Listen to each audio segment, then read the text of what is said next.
She's the Fundy wall art. What's called the studio builder. Mm-hmm. And when I designed everything for her, she was like, "I can't say no." Oh, I love that.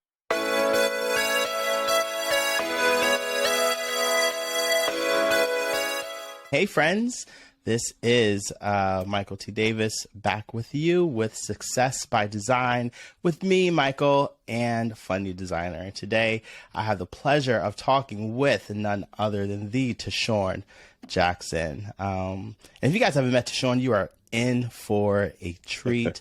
Teshorn is probably one of the best storytellers and photographers I've actually come across with. And I've actually taken his workshop, and his philosophy and stance on storytelling is just amazing, and I'm excited to see what he has to share with us and how he can help you improve your storytelling, your photography, and even your sales process. So, Teshorn, welcome. Thanks for joining us. Well, thank you for having me, Michael. Thank you. You know, don't believe what he just said. You know, I'm just a regular guy with a camera trying to feed my family. Awesome. So, Teshorn, why don't you just tell us just a little bit about yourself, and then we'll dive right into the conversation. First of all, I'll tell people I'm born and raised in the Caribbean. Small island, Antigua. Call it Paradise in the Sun. I came to the United States in 1996. That's the age of 16 years old. My professional background is architecture. I worked as an architect and civil designer for 10 years, 5 months, and 3 days until the mass layoff of 2011. And I told myself, I'm going to figure it out. I'm not going to go back and clock back into corporate America. I'm going to figure out life as an entrepreneur, even though I wasn't one at the time. And was it 12 years later? 12 years later, I have had the opportunity to travel the world as a photographer, mentored and coached other photographers, and have just been a whirlwind of stories and events and experiences that I could not have believed was possible. Didn't know that was a thing until I experienced it for myself. Now I'm here. That's amazing. I love how like your fusion of travel, like it started with travel, and it's like full circle, right? Like back to traveling and photographing stories. And so you talked about this a little bit, but is there like one thing that kind of started you on this path of wedding and portrait photography that just like, you know, got you like really excited that you continue to pursue? Because you could have done anything, right? You know, so it was July 2013. 2013, yeah. I remember I had one of my friends is a teacher, and she had me go talk to high school students. Middle school. I brought another friend of mine. He was a physical therapist. We would talk to students, kind of inspire and motivate them. And after I was done, I was like, it's still there. It's early. Let me go help a friend in the studio. Went to my friend Kawan Burton's studio spot. And I said, if you need help today, I'll help you out. And he was on his big computer screen, and I saw an image of a model. And I was like, that camera only has a certain number of focus points. How's her face not in those focus points? He's like, what do you mean? I said, no, the word's compose. That's not normal. And he said, well, I recompose. I'm like, I've heard that term before. I remember reading a book someone gave me early on in my career, like the Photography Bible, I believe. And it mentioned about recomposing. And I was like, oh, that's what that means to recompose. And that day, I felt like my work, it was like a pivotal point in my career itself, because the work kind of just went that way when I learned how to recompose. I think that's one of the pivotal moments of my career. And then in 2017, I took the foundation workshop with we and the other Fearless crew, and things went, up from there. Listen, I hear so much about that workshop. Like, I'm so jealous. Like, I wish I would have known about that when I was getting into it. But I had the pleasure of actually joining your workshop down in Mexico City, which I feel like it has some elements of that. And so, how did you develop that storytelling philosophy that led to your desire to help other people become better storytellers? Right. When I took I'm good with like months and years. It was August, I think 30th of 2016. I was in Houston. I was there for a weekend for a previous wedding client of mine to do maternity session. And my buddy G-Day was in town. And I said, if you need help, let me know. He's like, sure, come on, let's come to the rehearsal, because I knew they're for a wedding. And he said, you can help me. Let's help out tomorrow. Cool. Me, him, Kurth, Bob. And on the wedding day, Kurth went with the guys. I stayed with G-Day. He's like, hey, hold these lights here. I'm like, okay, I'm there to help. Whatever you need me to do, I'm there to help. Because he's a good friend of mine. And I was like, okay, this is how the magic's being made. Because I never really get to help before. Even I'm second shooting, but I've never like been a light helper. Or mean like lighting assistant. And I was like, okay, I'm watching how the recipe's made. I'm like, okay. He's like, well, girl, do your thing now. And we're shooting all the bridesmaids and the brides in the bridal suites. Hair's getting done, makeup's getting done. And at one point, I remember there's big laughter happening. And I'm doing what's the Instagram reel say? Wow, right? And he looks at me. He's like, come through real fast. I'm like, okay. We go outside in the hallway. He's like, and the G-Day is Nigerian but grew up in London. He's like, give me your camera. Let me see what you have here. He's like, what you doing? I said, what you mean I'm doing? I'm documenting the story. He's like, yeah, but you're missing the story though. I'm like, why are you pressing me up you out today, man? That's me. And he's like, yeah. And I said, let me see your camera. And I was like, oh, okay. I'm seeing things that I don't know to do. I'm doing what I only know how to do, what I've already been doing. And what I've been doing, it's not wrong. It's just there's levels to this stuff. And he said, you should go to Foundation Workshop. I'm like, what is Foundation Workshop? I said, I went home after the wedding. I Googled it. I saw the price. I'm like, ooh? It was like $5,500. That's not coming out of my pocket. And I said, let me just research some more. And then I saw Lanny Mann out of Toronto, two-man studio. He went to it. He wrote a blog, I think 2014 or a prior year. His daughter asked him, where you going, Dad? He said, I'm going to a workshop. She's like, why? You're already good. He said, because I can get better. I said, okay. If one of the world's best can go to get better, who the hell am I not to go to get better? I'm a struggle slicer trying to make it. And then they had, when I went back to the site, there was two versions of Foundation Workshop. There's Foundation First, which is it was less days and a cheaper price. So I said, and I think when I saw it, I think 2 payments had already been made. I'm like, let me email them, ask them, can I kind of do the catch-up payment plan? Because I'm already 2 payments behind. And he said, yeah, let's make it happen. Just pay everything by the deadline given. And I did it.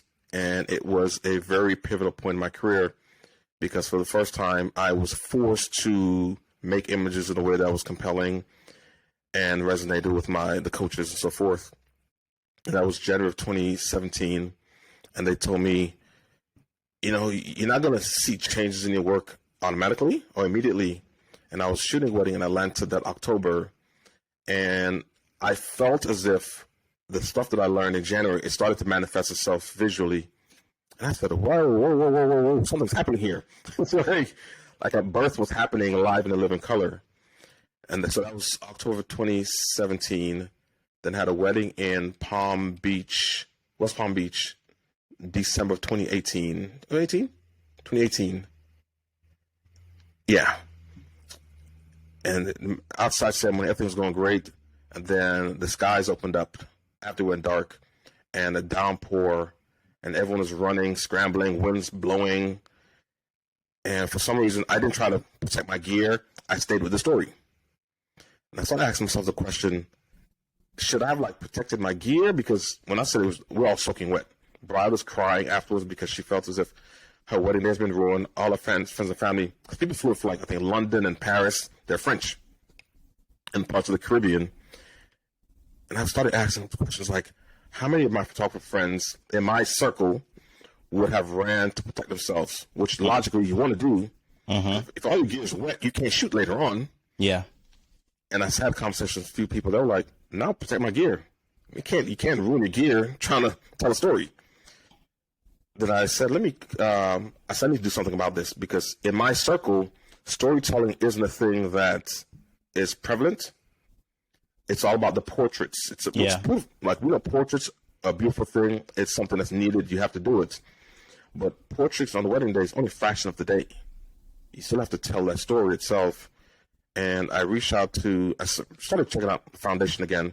And I realized in all the years I've had it, there'd been, I think, 11 black photographers who had gone. It was less than 11 because the year later, I think some more of my friends went to it. So I think a total of 11 or 15 total. And I asked I said, hey, I'm curious, why is it that you don't have a lot of black photographers coming to this thing? He wasn't sure because it's not something that's talked about. Yeah. And the price is significantly high, $5,500 plus travel and combination with food. You know how some people can be at times. Yeah, I get you. If foundation first wasn't available, I'm not sure I would have wanted to, spend out that type of money. Yeah. For me, the workshop took place in my city, so lodging wasn't a problem. And, we and I met. I said, hey, I want to have something similar to foundation. I don't want to knock off what you're doing, but I need something similar that can help my people. And he invited me to dinner when he was in Texas. Kind of gave me some information on it. Said, hey, make it happen. Because I want his blessing first before I do anything. Because the last thing I want is, Teshorn's knocking off somebody else. No, I got the blessing, the green light from him to do it. And I reached out to those who had been to it before. We had our first one in 2020 in Los Angeles. And it was a struggle because I've been to LA many times. Never had to suffer from LA traffic that people talk about. But that workshop, we had an 18-passenger van I was driving, and they were like, are we there yet? Are we there yet? I'm like, no, we're not there yet. We're in traffic. But it was such a great experience, and I'm glad I had the team that I had as coaches, and they really pushed me because they've been to the foundation. I went to foundation first. So we came with different perspectives, and they're like, no, you can't do it. Like, they forced me to really level up as the leader of it. And COVID came, stole the following year. And after much, questions, conversation with photographers, 2023 happened.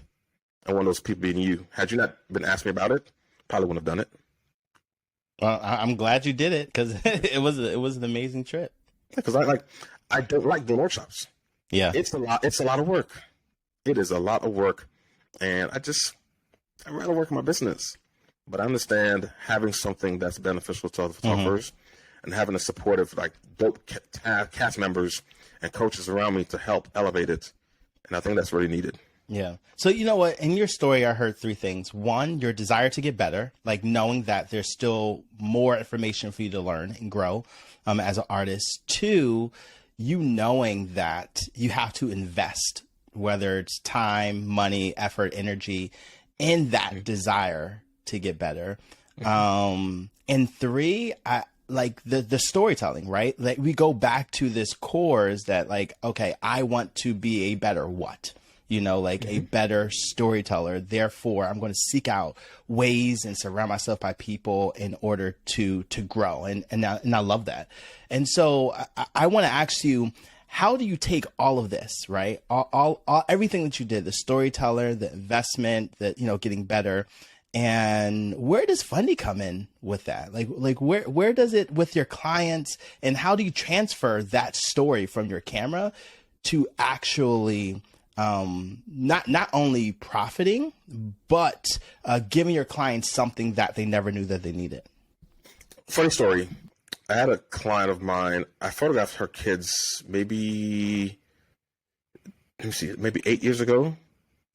And, I wasn't into large stuff at the time. It's just, hey, here's your digital files, maybe get some small prints. And then she reached out to me in 2021 or 21. She said, hey, my kids are, I remember, she called me, she said, hey, you remember me? I'm like, yeah, I remember you. I'm still saving the phone. Well, we want to have some portraits done of my kids again. I'm like, okay, cool. And she came to the studio, and, we kind of discussed what, things cost. She, booked everything.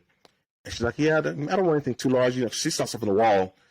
She saw maybe some 11 by 14. She's like, some of this size would be good. I'm like, nah, when we're done, you was going to have for you. So he's the Fundy wall art. What's called the studio builder.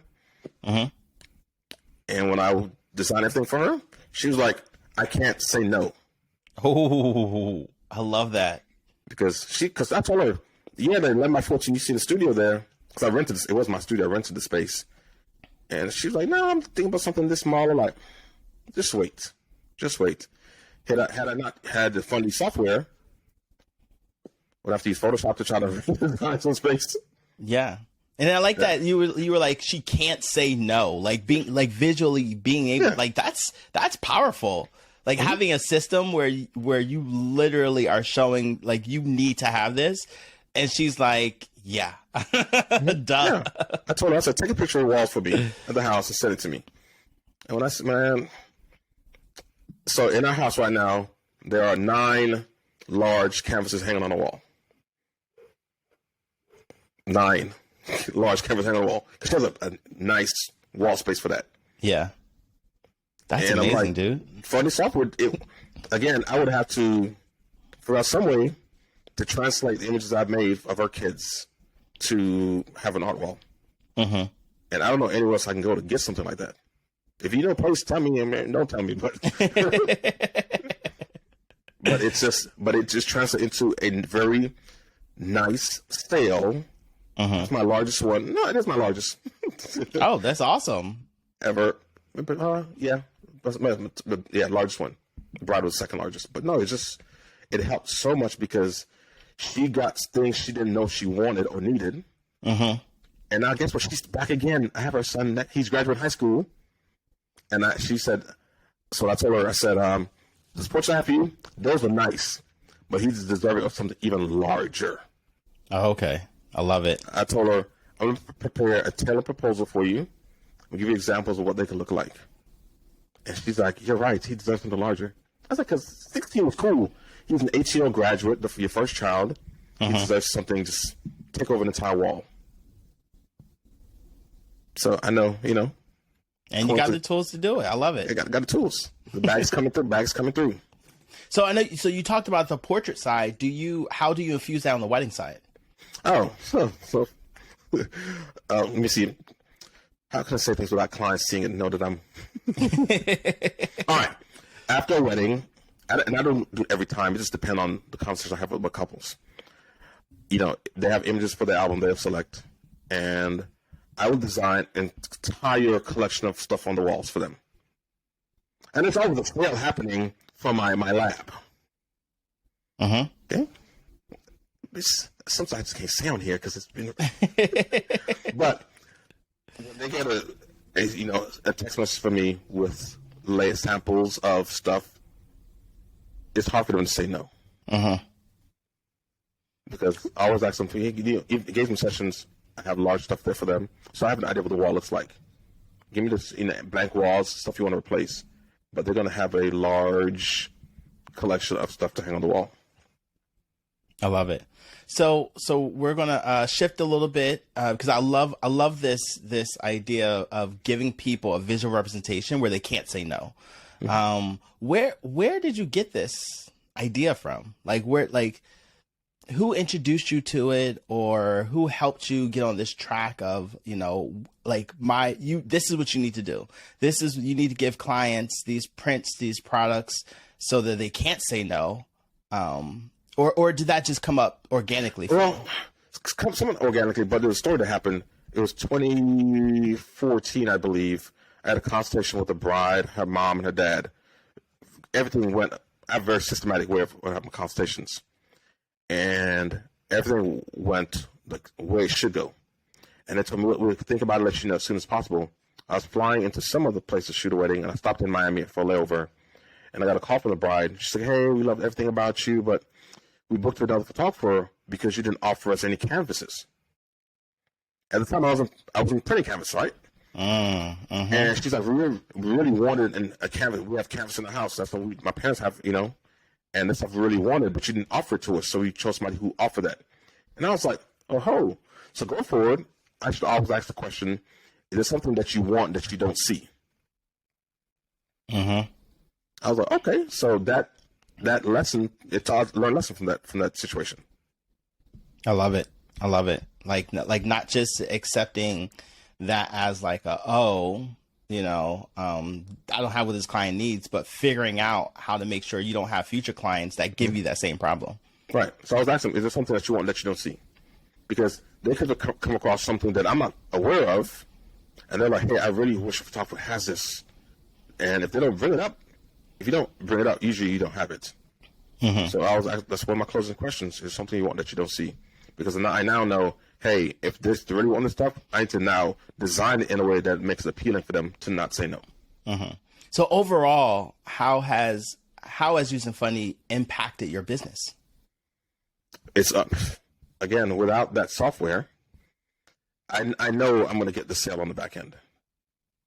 The front end is fine, but when I know I'm going to design based on the space, again, on the wedding side, they choose the images for their album. They're choosing the album for a specific reason.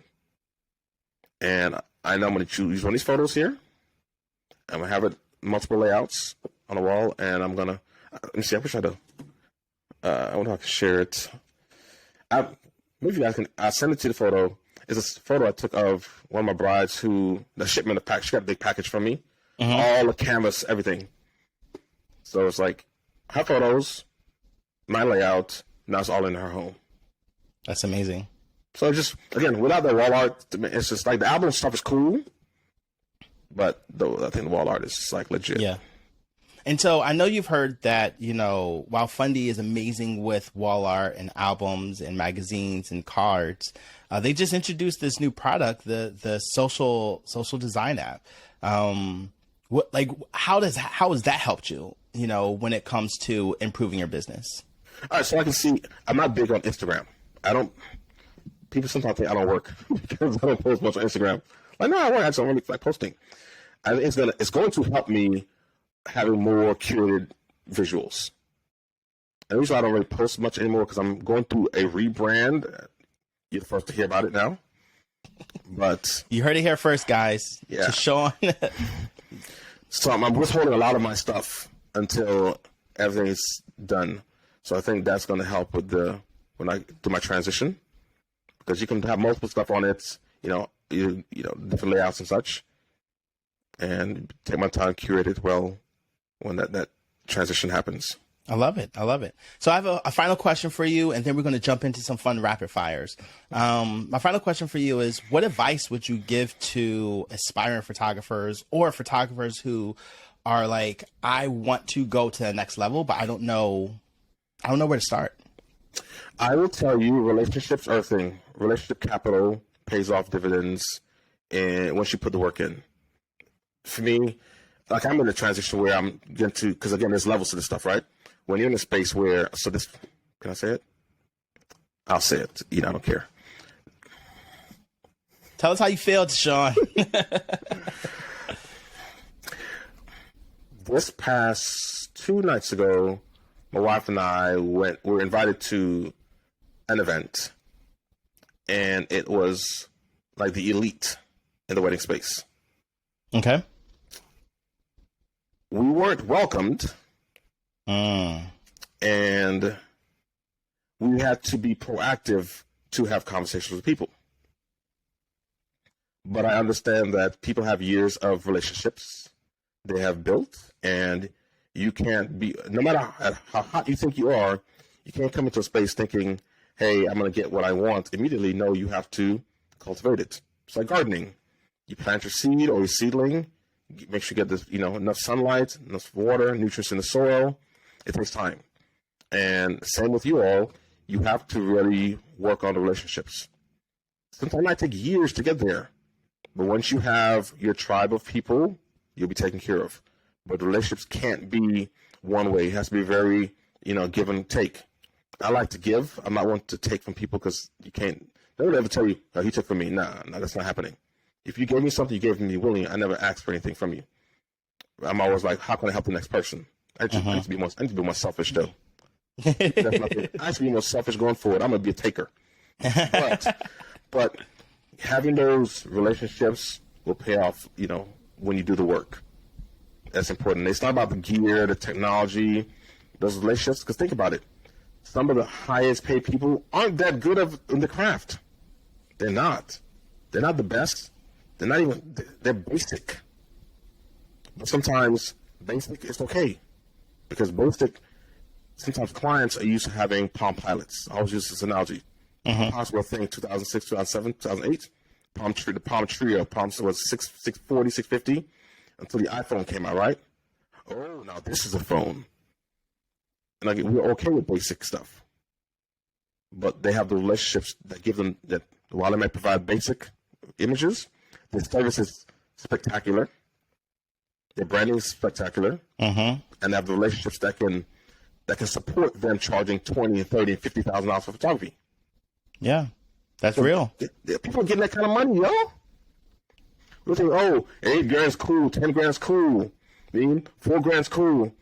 It might be till you realize somebody who's not half as good as you is getting 25. Yeah.